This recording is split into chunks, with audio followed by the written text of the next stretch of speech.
अपपर कृष्णमय शरीर वृत्ती झाली नांडवे भावना देह गेह काही अपपर त्याही विसरल्या एका जनार्दनी व्यापला हृदयी बाहेर मिरवी दृष्टी भरित नांडवे भावना देह गेह काही अपपर त्याही विसरल्या पांडुरंगा करू प्रथमा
निवृत्ती उदारा सोपान देवा मुक्ताबाई नमो त्रिभुवन पावनी आद्य त्रय जननी देवाचे मावळ वेद विश्वाभासो नवल उदयला चंडांसो अद्वयाब्जिनी विकासो वंदुअता आता भिनो वाग्विलासिनी जे चातुर्यार्थ कला कामिनी हे शारदा विश्वमोहिनी नमस्कारिलिया शरदिंदो समाकारे परब्रह्म स्वरूपिणी वासरा पीठ निलये सरस्वती नमस्तुते गुरुर्ब्रह्मा गुरुर्विष्णु गुरुर्देव महेश्वरः गुरुर्साक्षात् परब्रह्म तस्मै श्री गुरवे नमः। नागेंद्रहराय त्रिलोचनाय भस्मांगरागाय महेश्वराय नित्याय शुद्धाय दिगंबराय तस्मै नकाराय नमः शिवाय त्वदीय पाद पंकजं नमामि देवी नर्मदे। नमो सद्गुरु तुकया ज्ञानदीपा नमो सद्गुरु सच्चिदानंद रूपा नमो सद्गुरु भक्त कल्याण मूर्ती नमो सद्गुरु भास्करा पूर्ण कीर्ती।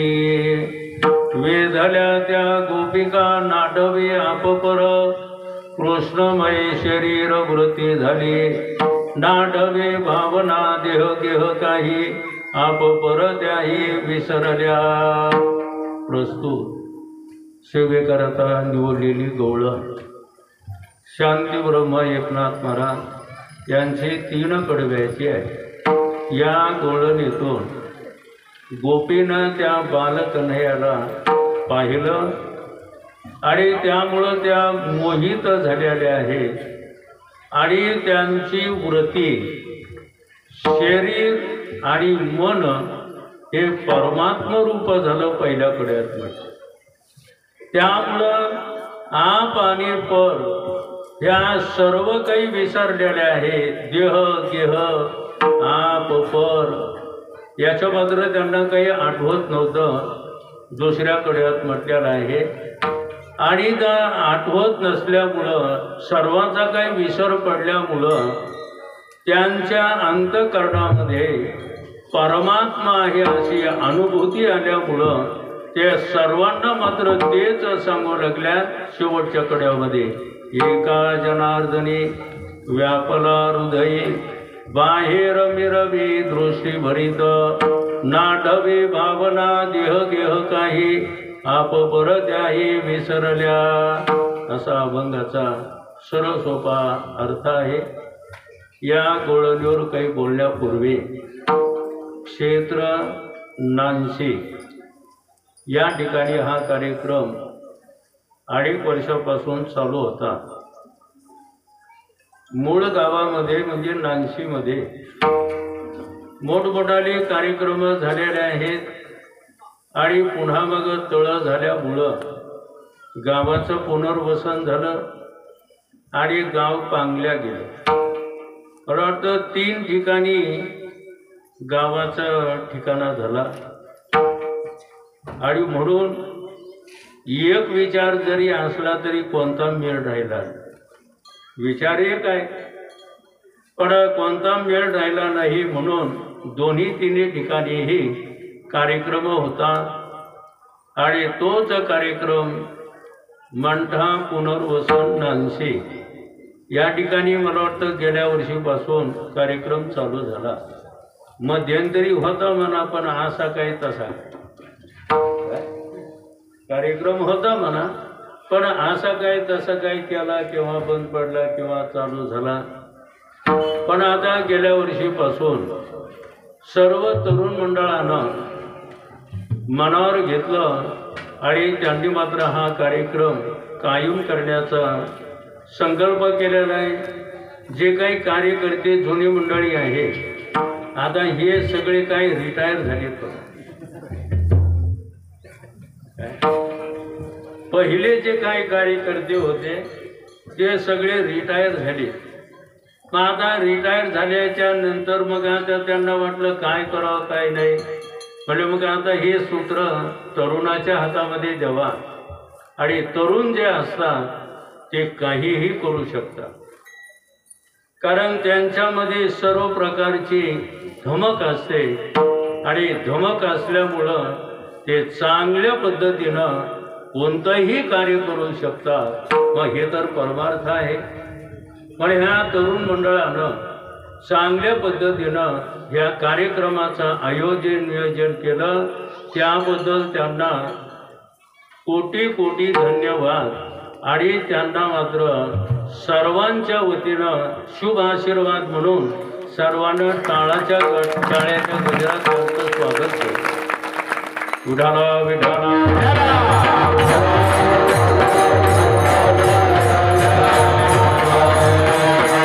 या कार्यक्रमाला गावातली परिसरातली मंडळी आप्त इष्ट सर्व आहेत.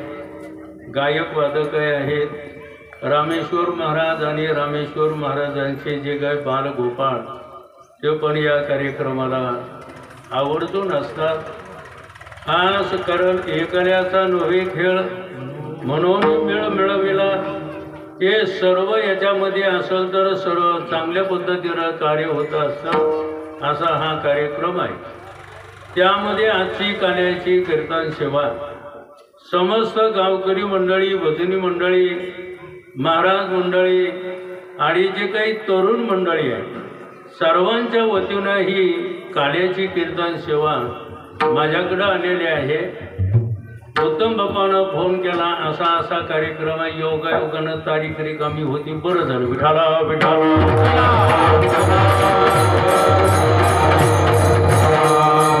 कार्यक्रमाचं पूर्व नियोजन मला काही कल्पनाही नव्हती, पण योगायोगानं तारीख रिकामी राहिल्यामुळं येण्याचा योग आला. असो, असेच आपल्याकडून देवानं परमार्थ करून घ्यावा अशी आपण देवाकडं प्रार्थना करून सेवेला निवडलेली जी काही गवळण आहे ते नाथ महाराजांची आहे. या गवळणीतला जर आपण भाव पाहिला तर इथं गोपी हा शब्द आलेला आहे. गोपी गोपी जो काही शब्द आलेला आहे, नेमकं गोपी कोणाला म्हटलेला आहे? एखाद्या वेळेला पुरुषाला देखील गोपी असं नाव आहे. काय ऐकलं का नाव गोपी? पुरुषाला नाव गोपी ऐकलं का? आता आम्ही ऐकलेलं आहे. थोरात काकाच्या लहान मुलाचं नाव गोपी आहे. किंवा एखाद्या वेळेला या ठिकाणी देखील कोणाचं नाव गोपी असू शकतं, किंवा महिलाचं देखील एखाद्या वेळेला गोपी हे नाव असू शकतं. विठाला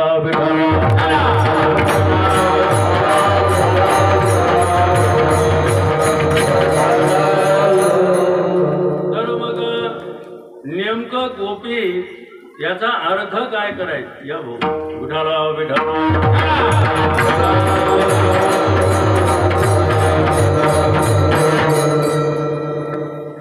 भाऊ पण आलेले योगायोगाने. भाऊचं फार मोठं त्यांना योग पक्षानं दिलेला आहे. असो, आपल्या गावाचं पक्षानं आणि आपल्याला त्याचा सार्थ अभिमान आहे. असो, सांगण्याचा तात्पर्य अर्थ गोपी कशाला म्हटलेला आहे? करतात पण माहिती होऊ देत नाही त्यांना गोपी असं म्हणतात. गोपी शब्दाचा अर्थ गोपन. भक्ती म्हणा, ज्ञान म्हणा, किंवा ज्या काही साधना म्हणा, साधना करतात पण कोणाला कळू देत नाही त्यांना गोपी असं म्हणतात. आता आपलं तर सगळं उघडं लाडीस असतं. काय आपलं सगळं उघडं लाडीस असतं. उघडं लाडीस म्हणजे आपलं आपणच आपला प्रचार करतो. विठाला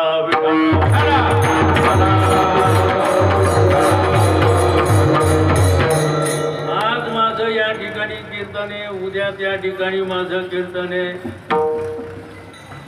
असं मोबाईलवर काय ठेवल्या जातं ना, काय म्हणते तुम्हाला तर कळालं ना, आम्हाला कळू नाही तर न कळू म्हणा.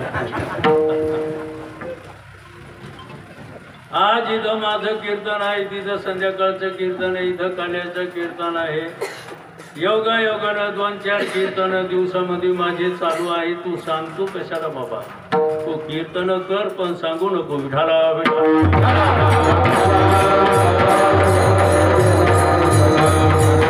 चार पाच माळीचा जप करत असेल तर तो सगळा गावभर सांग सुटतात. बरोबर आहे महाराज. चार पाच माळीचा ते पुन्हा माळीचा जप करत असताना माळीत लक्ष नाही, देवाचंही लक्ष नाही, चहा झाला का नाही त्याच्याकडे लक्ष असतं. पण ज्यांना आपण गोपी म्हणतो त्यांनी जन्मजन्मामध्ये परमात्म साधना केलेली आहे, तरी पण कोणालाही माहिती नाही. पण अशा ज्या काय गोपी आहेत त्या गोपी गोकुळामध्ये वास्तविक पाहिलं पूर्वीचे ते ऋषी मुनी होते. तसं गोकुळातल्या गोपी या 2-3 प्रकारच्या आहेत. एक गोरूपा, श्रुती रूपा आणि ऋषी रूपा. गोरूपा म्हणजे जसा हा मृत्यूलोक आहे तसा गोलोक आहे आणि त्या गोलोकामध्ये सततही बाललीला होत असते. जेव्हा भगवान अवतार घेणार होते त्यावेळेला सर्वच्या सर्व ज्या गोपी होत्या त्या गोकुळामध्ये देखील गोपी रूपानं प्रगट झाल्या.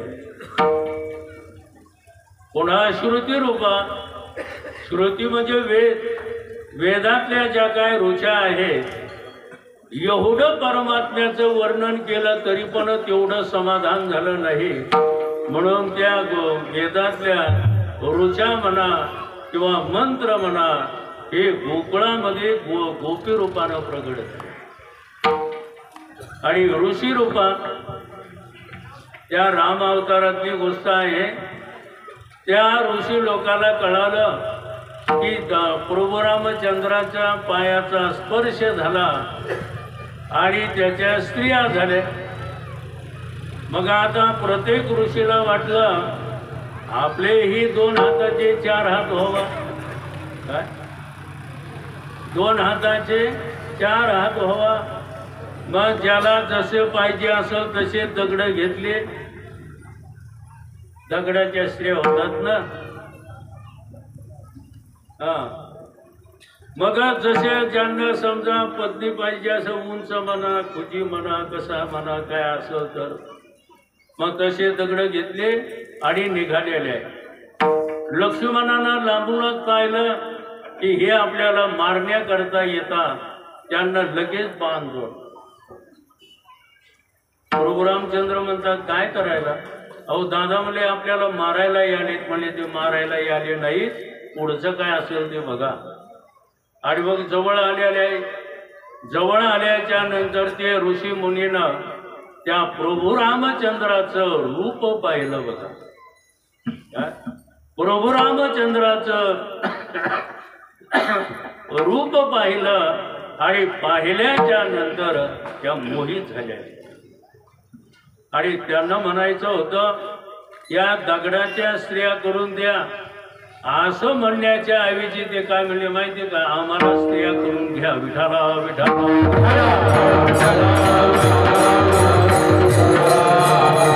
रामचंद्र म्हणतात मी एक वचनी एक बाणी आहे.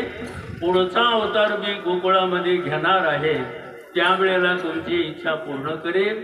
आणि म्हणून त्या ऋषी गोकुळामध्ये गोपीच्या रूपानं प्रगट झालेल्या आहे. विठाला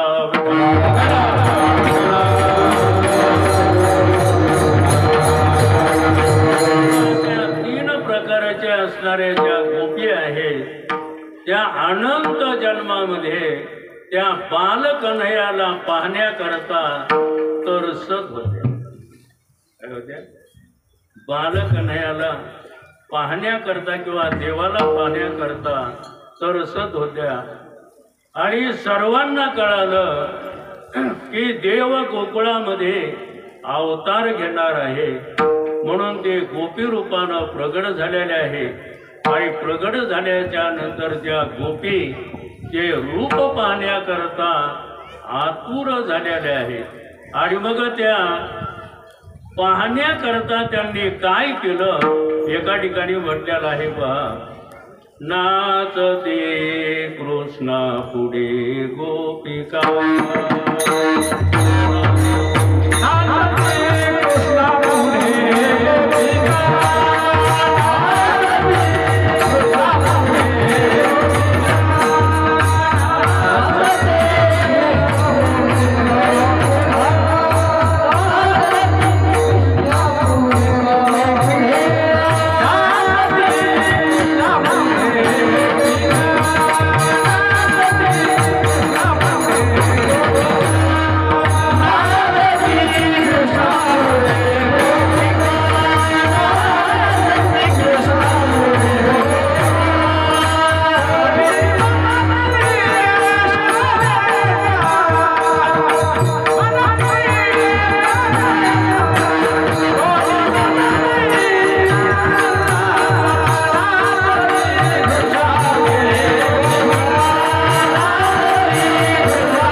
पुढे गोपिका, तयाचे दर्शन होईल का, तयाचे दर्शन होईल का, नाचते कृष्णा पुढे गोपिका. हा देवाचं दर्शन होण्याकरता त्या नाचू लागल्या. गायनाचे उडे आपुल्या छंदे मनाच्या अनन्य आवडीने त्या बालकनयाच्या रूपाला पाहिलं होतं. पण ते रूप कसं होतं तर महाराजांनं वर्णन केलेलं आहे. दिसे सगुण हा स्वरूप सुंदर, दिसे सगुण हा स्वरूप सुंदर, हरी व्यापुनिया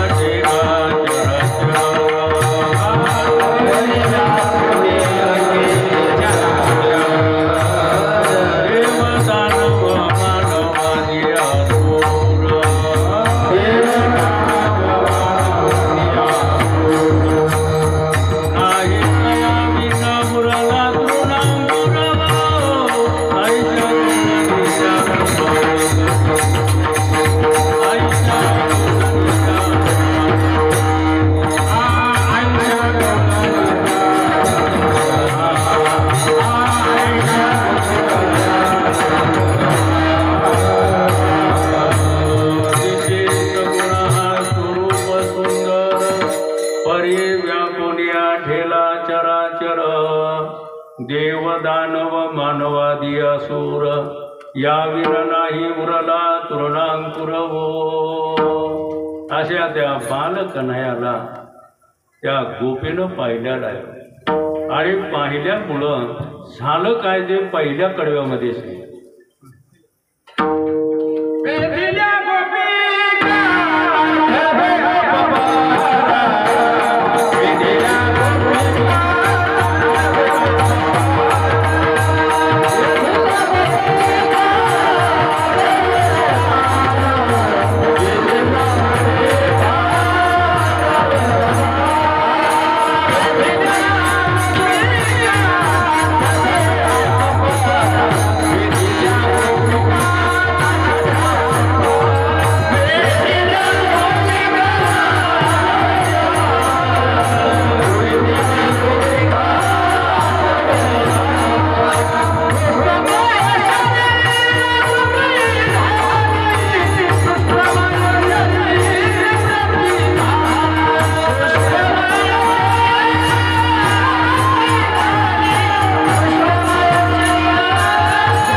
शरीर वृत्ती झाली. त्या बालकनयाच्या रूपाला त्या गोपीनं पाहिलं म्हणजे आत्मत्वानं जाणलं. कारण पाहणं या शब्दाचा अर्थ आत्मत्वानं जाणल्याला, आणि आत्मत्वानं जाणल्यामुळं प्रकार काय झाला तर महाराजांना पुढं सांगितलेलं, वेधल्या त्या गोपिका नाठवे आप पर, म्हणजे त्यांना आप आणि पर. आप म्हणजे आपलं आणि पर म्हणजे दुसऱ्याचं. आता हे आपल्याजवळ आहे का नाही, आपलं आणि दुसऱ्याचं. बोलताना माणसं सहज बोलतेत, महाराज हे आपला मुलगा आहे आणि हे भावाचा मुलगा. आता यालाच म्हणायचं आप आणि पर. हा महात्माजी बरोबर आहे. विठाला विठाला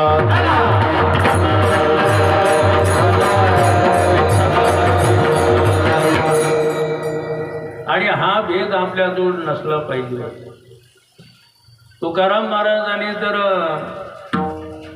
सगळंच आपलं म्हणून सांगितलेलं आहे. सकळीक हे आपलं, पण माणसाला हे फुटतच नाही. आता एकातूनच अनेक झाले असल्यामुळं सगळी एकच काय. एक एकटाचे असून एकला, विश्वे विश्वाकार होऊन या ठेला.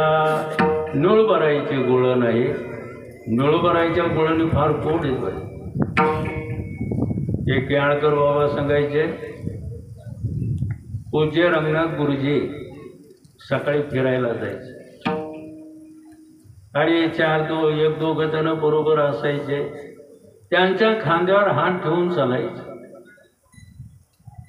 आणि त्यांना म्हणायचे, अर्ध्या निळोबरांच्या गोळाने म्हणाले, नित्यानंदा पुढे आनंद तो कोण, विषय सुखबाई बापुढे ते क्षीण. अशा निळोबरायच्या गोळाने जेव्हा ते बरोबर असणारे म्हणत असत, त्यावेळेला त्यांनी असे हात सोडायचे आणि असं नाचायचं. कोणी? गुरुजी. पण अशा त्या गोळणीमध्ये फार अशी मार्मिकता आहे. विषय आपला चाललेला आहे, त्या बालकनयाला त्यांनी पाहिलं आणि त्यांच्या अंतःकरणामध्ये आप आणि पर हा भाव राहिला नाही. का? कारण त्यांना असं ज्ञान झालं की एकातूनच हे सर्व अनेक झालेले आहे. आदि मध्य अंत्य अवघा हरी एक, एकची अनेक एक हरी, असे किती प्रमाण आहेत. पण आपल्याला विचारानं कळत नाही, प्रमाणानं कळत नाही, खरं सांगितल्यालाही पटत नाही. विठाला विठाला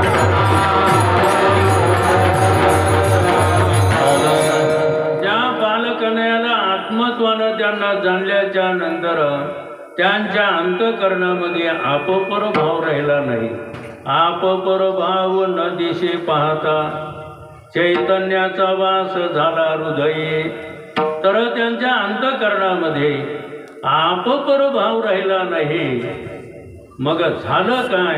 कृष्णमय शरीर वृत्ती झाली. आता या ठिकाणी वृत्ती म्हणजे मन आहे. वृत्ती म्हणजे मन, कारण मन हे परमात्मा रूप झालेलं आहे. मन हे राम झाले, मन हे राम झाले.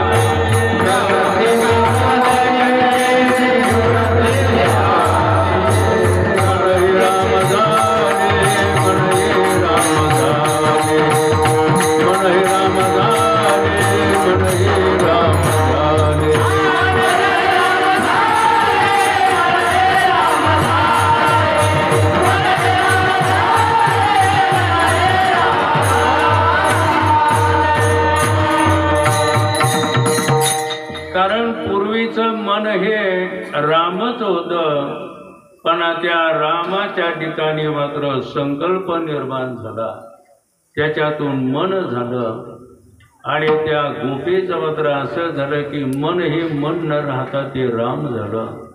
त्यामुळं त्यांचं शरीर आणि वृत्ती हे परमात्मा रूप झाले. कृष्णमय शरीर वृत्ती झाली. शरीरही परमात्मा दृष्टीनं मात्र हे काय कृष्णच आहे आणि वृत्ती ही परमात्मा रूपच आहे. कारण सर्वच हे परमात्मा रूपातून जर झालेलं असलं तर हे सर्वच परमात्मा. या दृष्टीनं महाराजांना म्हटलं कृष्णमय वृत्ती, कृष्णमय शरीर वृत्ती झाली. आणि त्यामुळं झाला काय प्रकार तो दुसऱ्या पुढ्यामध्ये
विसरल्या.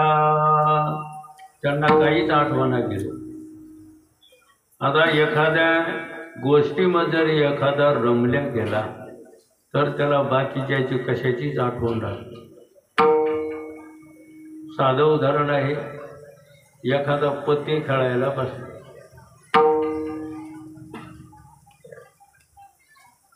रात्री बसला आणि दिवस निघायला लागला तरी मात्र त्याला काही भान नाही.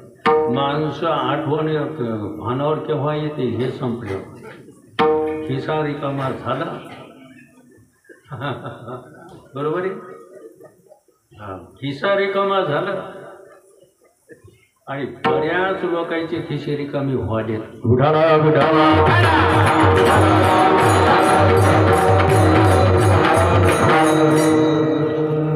ते 8 वाजले, 9 वाजले, 10 वाजले सकाळचे तरी याला पत्ता नाही.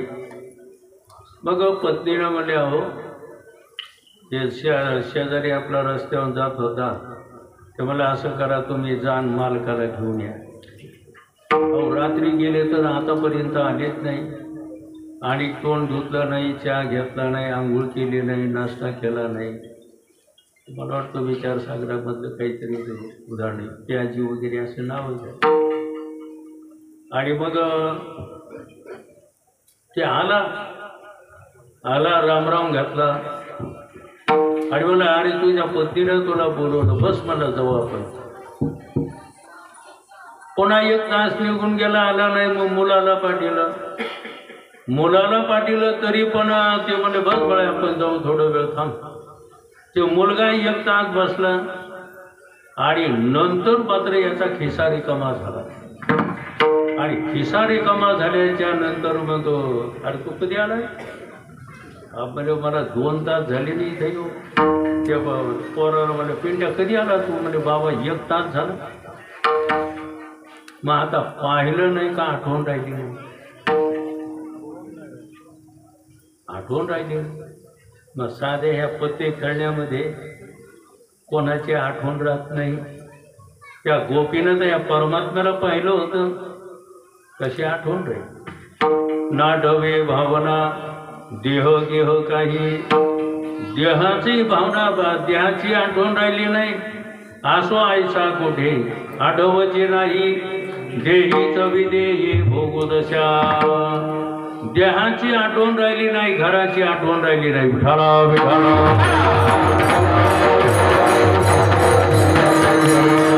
देह आणि गेह म्हणजे घरातले, असं घरातले जे कोणाचीही आठवण राहिलेली नाही. एवढंच नाही तर सगळ्याचा विसर पडलेला आहे. अवघियाचा विसर पडला, हारायला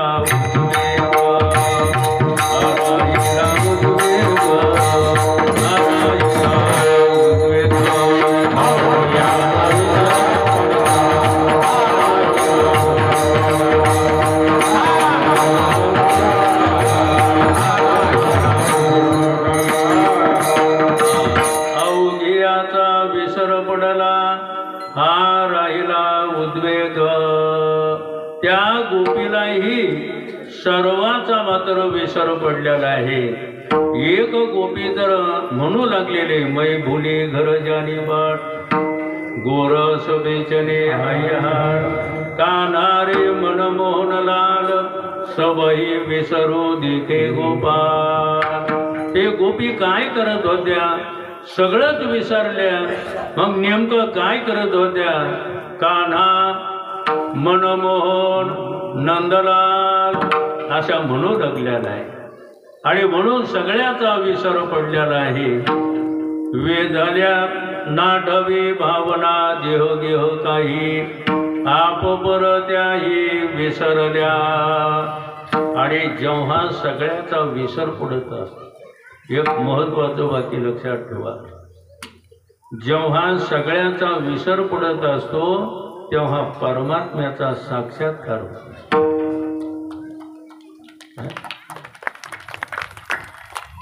परमार्थ नव्हे पुराच्या गोष्टी तेथे व्हावा पोटी अनुताप. सगळ्याचा विसर पडला तिथं परमात्म्याचा साक्षात्कार होतो. कान्हा, मनमोहन, नंदलाल सबही विसरू देखे गोपाल. सबही विसरू आणि मग देखे गोपाल. त्या गोपीची देखील अशी अवस्था झाली. सगळ्याचा विसर पडल्यामुळं आत परमात्म स्वरूपाचा साक्षात्कार झाला. आणि साक्षात्कार झाल्यामुळं तेच सगळ्याला बाहेर मात्र सांगू लागल्या. शेवटच्या कड्यामध्ये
दृष्टी भरीत सर्वाचा विसर पडल्यामुळं आत परमात्मा स्वरूपाचा साक्षात्कार, म्हणजे आपणच आत्मा परमात्मा आहे असं परिपूर्ण ज्ञान. आता एखाद्या वेळेला शब्दज्ञान होत असतं पण पूर्ण ज्ञान होत नसतं. आता आम्ही समजा शब्दज्ञान, ब्रह्मसत्य ब्रह्मचिदे ब्रह्मानंद रूप लोकायला सांगायला, पण आपण सत आहेत का नाही, चिद आहेत का नाहीत, आनंद रूप आहेत का नाही, याचा काय पत्ता. पण लोकायला सांगायला मात्र दम नाही मला. आज इथं झालं की उद्या तिथं, तिथं परवा तिथं, तिथं सगळीकडं मात्र नुसतं सांगत सुटत होत, पण कळण्याचा पत्ता नाही. विठाला विठाला कवळणीची एवढी साधना झाली होती. त्या साधनेद्वारा ना अंतःकरण शुद्ध झालं, आणि अंतःकरण शुद्ध झाल्यामुळं त्यांना मात्र आपोआप ज्ञान झालेलं होतं. लोका गोकुळीच्या झाले ब्रह्मज्ञान, केलिया वाचोनी जपतप, त्यांना ज्ञान झालेलं होतं आणि ते ज्ञानाची चर्चा करत होतं. एका जनार्दनी ब्रह्मवादिनी त्या गोपिया बरवंटा, त्या जर अशा बसल्या ब्रह्म कसं आहे काय असं त्या चर्चा करत होत्या, आणि त्या चर्चेमधून त्यांना मात्र परमात्म रूपाचा अनुभव आला, आणि ते सर्वांना सांगायला लागले, ब्रह्म कसे वेडावले ग बाई गे. ब्रह्म मले कसं वेडावलं, निर्गुण होते सगुणा झाले.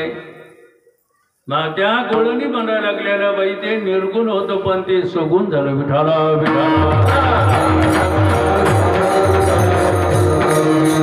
बाकीच्याला गवळणी अनपड दिसत होत्या उद्धवासारख्याला, पण त्या अनपड नसून त्या परिपूर्ण ज्ञानी होत्या.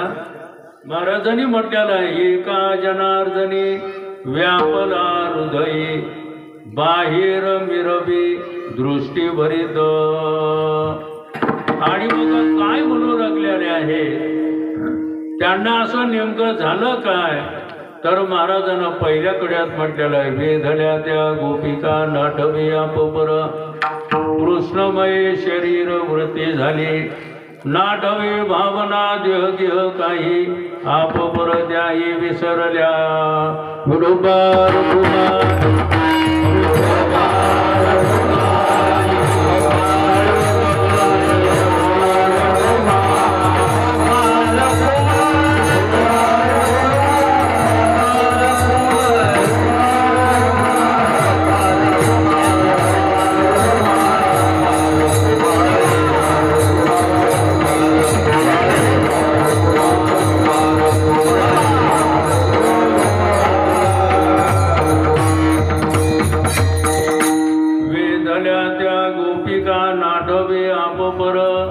कृष्णमय शरीर वृत्ती झाली, नाटवी भावना देह गेह काही, आपोपर त्याही विसरल्या. देवादी देवा जगत्रय देवा देवा जगत्रया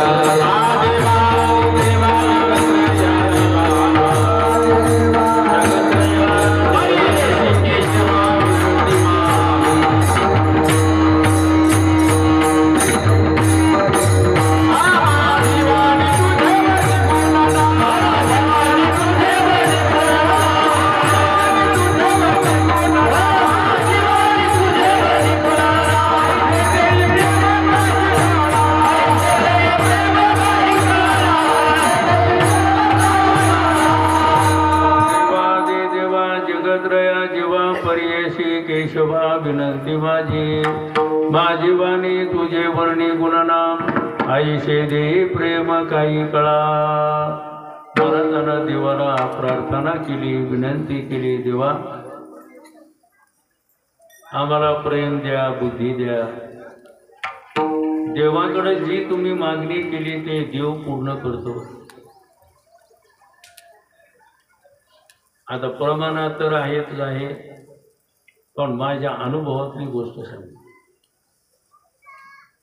ज्या वेळेला आम्ही शाळेमध्ये शिकायला होतो,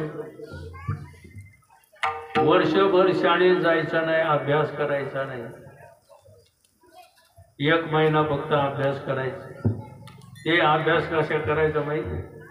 मागचे 3-4 वर्षाचे पेपर जमा करायचे, त्याच्यातले प्रश्न काढायचे, त्याच्यातले उत्तर शोधायचे आणि तेवढंच पाठ करायचं एका महिन्यात. मग आता सकाळी उठायला कोण उठायला? सगळी मात्र काय झोपाळूच. बघा, झोपते वेळेला मी देवाची प्रार्थना करायची, देवा मला सकाळी 3 वाजता उठवा. 3दा फक्त म्हणायचं, देवा मला सकाळी 3 वाजता उठवा, देवा मला सकाळी 3 वाजता उठवा, देवा मला सकाळी 3 वाजता उठवा. अहो 1 सेकंद इकडे तिकडे होत नव्हता. 3 वाजता बरोबर जागे. माणसाचा विश्वास असला पाहिजे ना. विठाला विठाला.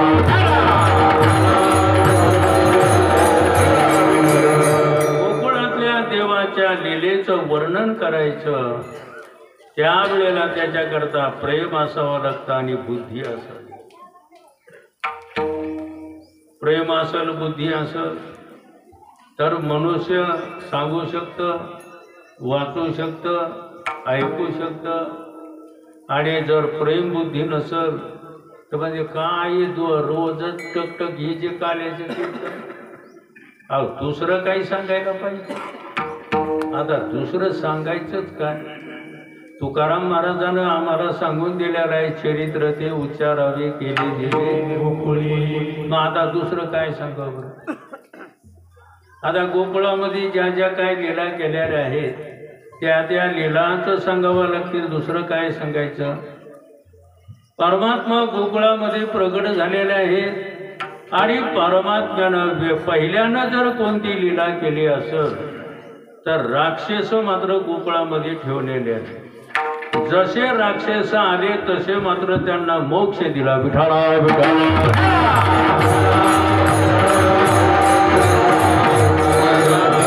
गरीता मारिले बाळपणी, अवघे दैत्य खानी बुडविले.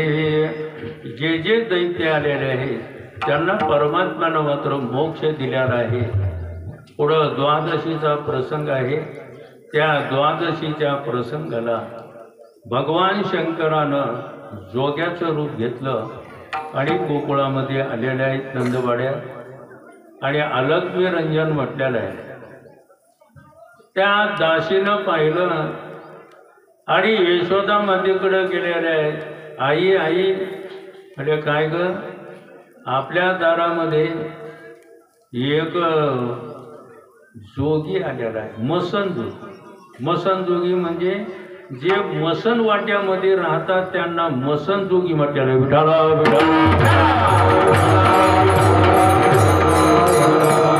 मसन जोगी आलेला आहे. आई अगं म्हणले त्याला काही लागत असेल ते देव दे. मग काय नाही, फळं वगैरे घेतलेले आहेत आणि दाशी पात्र तिथपर्यंत रे बाबा बाबा आईनं तुम्हाला ही फळं दिलेले आहेत, हे फळं घ्या. ते म्हणले हे फळ घेण्याकरता नाही, ही भिक्षा घेण्याकरता मी आलेलो नाही, मग कन्हैयाचं दर्शन घेण्याकरता.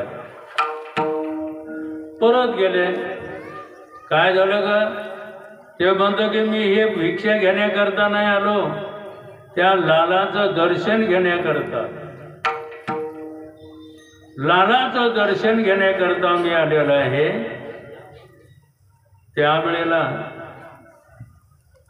यशोदा मातेनं त्या खिडकीतून पाहिलं आणि ते अकराळ विकराळ दिसले.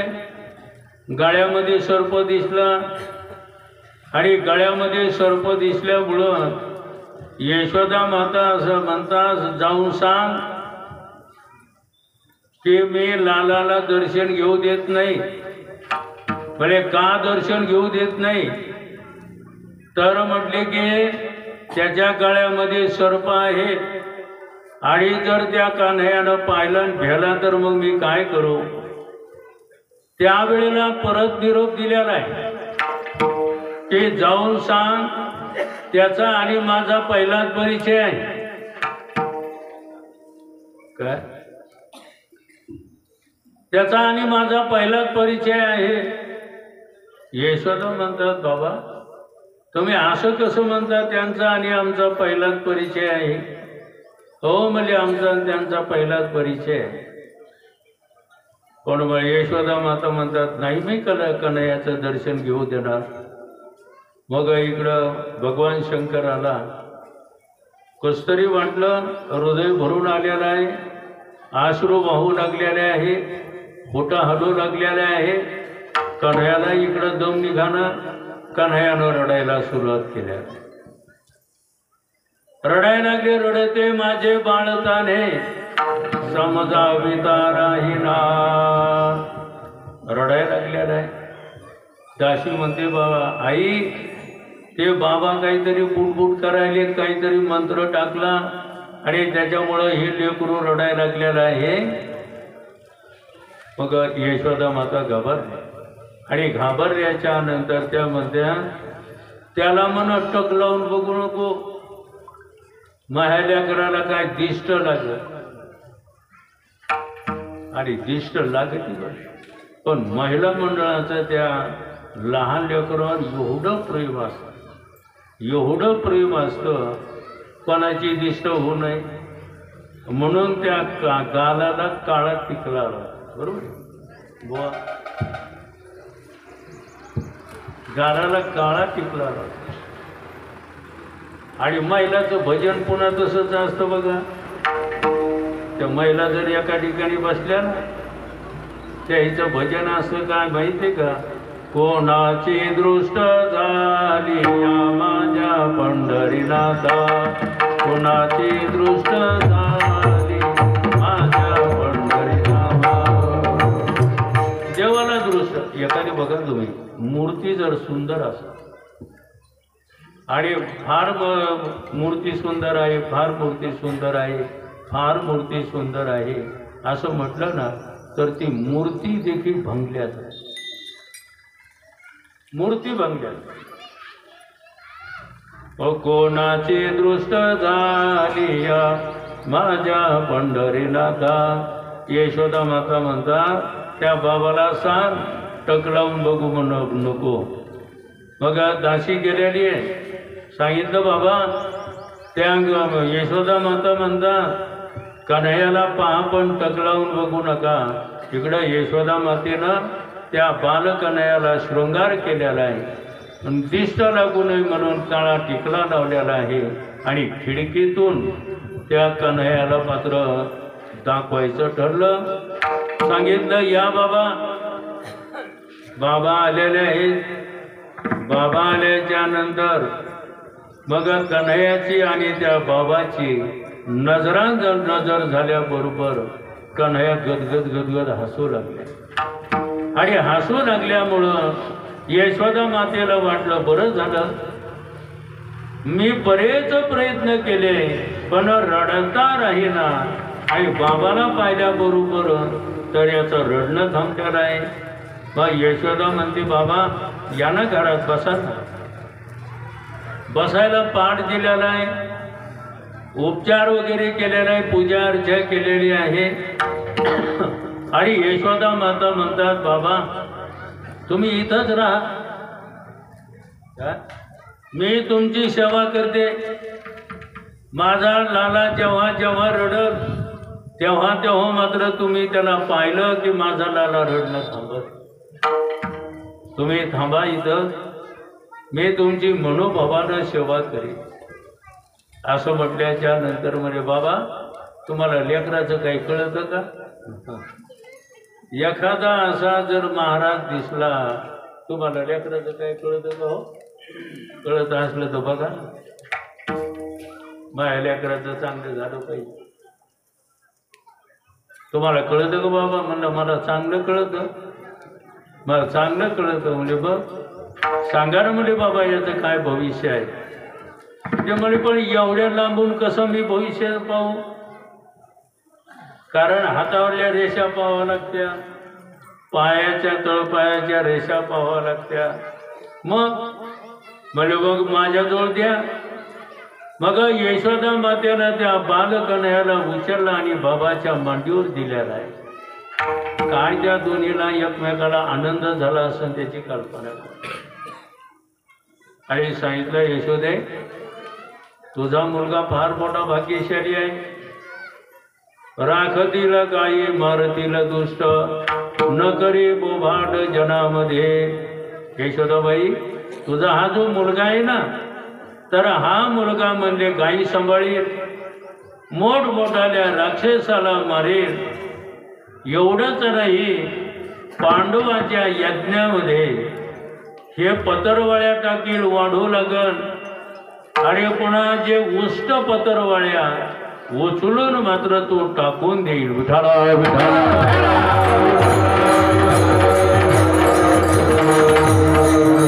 एवढंच नाही, पण समुद्रामध्ये एका क्षणामध्ये सोन्याची नगरी निर्माण करील. त्याचं नाव द्वारका. पुढं पुन्हा भविष्य सांगितलं. 16 सहस्र शताष्ट नायिका करील बायका तुझा कृष्ण. 16,108 बायका करील. त्यावेळेला यशोदा माता घाबरल्या. म्हणजे बाबा एक असली तर लेकराची बेजारी होती, आणि 2 म्हणल्यावर तर पुन्हा पाहायचंच का. काहीतरी नाटक पण होतो ना, 2 बायका. हा सगळं पाठ उठाला.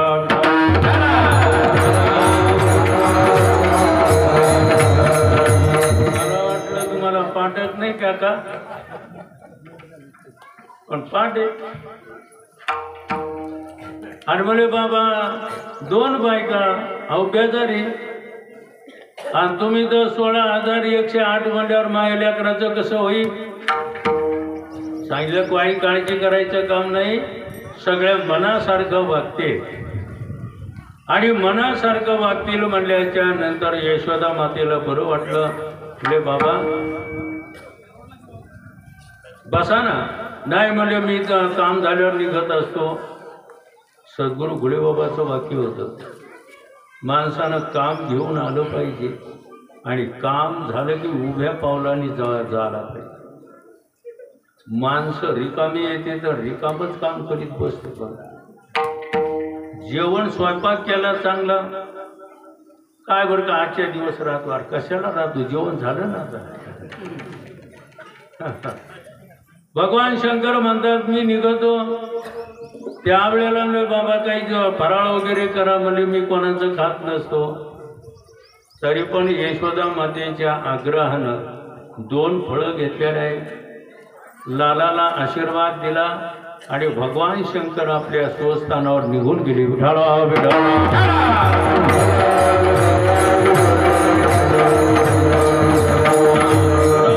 असे गाराने येऊ लागलेले आहे. गाराने सांगाया आल्या गोकुळच्या स्त्रिया, 1ली 2री 3री, आणि मग गाराण्यावर गाराने येऊ लागलेले आहेत. आल्याच्या नंतर यशोदा मातेला बरं वाटलं नाही. यशोदा माता म्हणतात, कन्हैया अरे बाबा खोड्या करू नको, धिंगाणा करू नको, खोड्या नको करू माझे बाबा, खोड्या नको करू माझे बाबा.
आई मी काही करत नाही, पण म्हणले तू असा कसा अवगुणी आहे रे? गवळणीनं देखील एकदा कन्हैयाला अवगुणी म्हटलेलं आहे. आडविसी अवगुणिया, अवगुणी यशोदा माता ही कन्हैयाला म्हणते तू कसा कसा अवगुणी आहे. आई तो मनसी अवगुणाचे, तरी मी काय करतो कोणाचे. जे जे होणार तयाचे ते मजवरी का घालीशे. आई मी असं काय अवगुण केलं नाही सांग बरं. म्हणजे तू पुतण्याला मारलं. म्हणजे आई मी पुतण्याला मारलं नाही, तिच्या ठिकाणी जी विवशी म्हणजे वासना होती त्या वासनेनं त्याला मारलेलं आहे. म्हणजे काने त्या बगळ्याला मारलं नाही का? कन्हैया म्हणतो आई आम्ही यमुनेच्या तीरावर बाळगोपाळ खेळत होतो, तो आमच्या अंगावर धावून आला आणि मग मी मात्र त्याची चोंच धरली धरणीवर आपटीला. खेळत होतो यमुने तटी, बगला गला माझे पाटी, धरून त्याची चोंच उपटी, धरणीवर आपटीला. विठाला विठाला.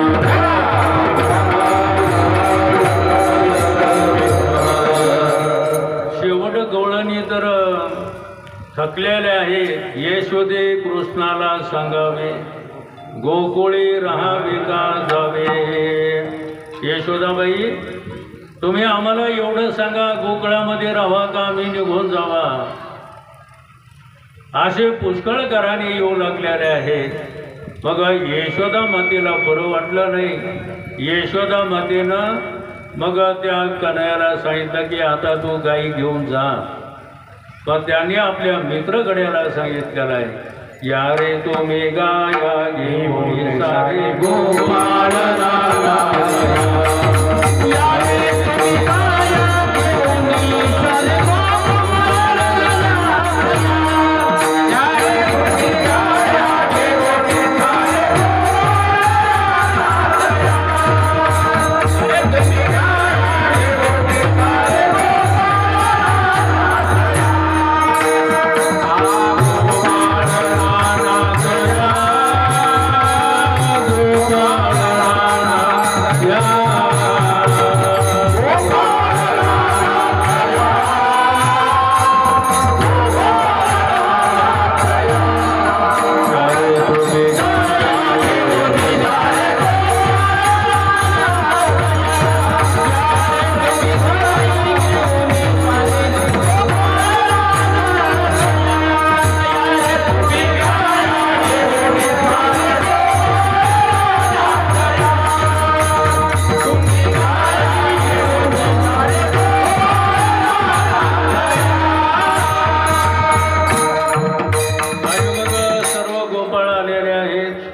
यशोदा मातेनं कन्हैयाला उठवलेलं आहे, स्नान घातलेलं आहे.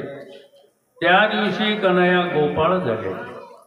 हातामध्ये काठी आहे, जाळी आहे, घोंगडी दिलेली आहे आणि असे गोपाळ झाले. गोपाळाच्या बालकन्हैयानं गायीची पूजा केलेली आहे, नैवेद्य दाखवला, गायीचे प्रदक्षिणा केली, दर्शन घेतलेलं आहे. शांडिल्य ऋषी म्हणतात आई बाबाचं दर्शन घ्या. आई बाबाचं दर्शन घेतलं आणि सर्वांची आज्ञा घेऊन भगवान गायी गोपाळासह वृंदावनामध्ये आलेले आहेत. गायी चारायला सोडलेल्या आहे. गायी गवताच्या लोभानं दूर गेल्या. परमात्म्यानं एकदम मुरली वाजवली आणि त्या मुरलीच्या स्वरातून सर्व गायीचे नावं घेतले. गायी धावत पळत आलेल्या आहेत असं नामदेव महाराजांना म्हटलेलं आहे. तृणाची आलोभे गायी गेल्या दुरी, पाचारी मुरारी नामे त्यांचे, चंद्रभागे गंगे भागीरथी यमुने, येई ताम्रपर्णे धावून या. देवाजीचा शब्द ऐकून या कानी, येताती धावून नामा म्हणे. सर्व गायी धावत पळत आलेले. गोपाळानं काय केलं? चुचकारुनी गोधने बैसविल्या घरी, याहो श्रीहरी खेळू आता. त्या आकरावर त्या गाईला बसवलेलं आहे आणि म्हणे या आता आपण खेळ खेळू. खेळ मांडीला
खांदी भार पोटी भूक काही खेळावयाची सुख आपापल्या शिदुऱ्यांना सर्वांना शिदुऱ्या आणल्या एकत्र केलेल्या आहेत आणि परमात्म्यानं सर्वांना सारखा काला दिला असं शुकाचार्य महाराज राजा परीक्षितीला सांगतात।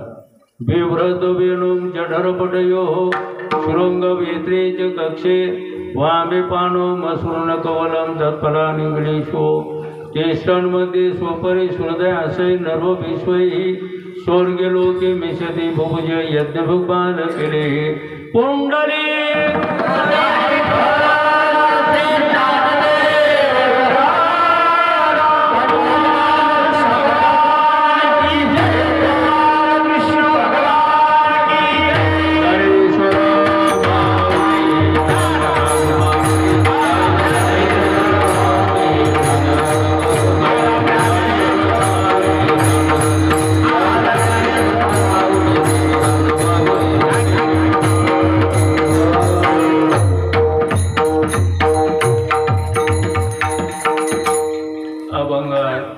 सारांश असा आहे।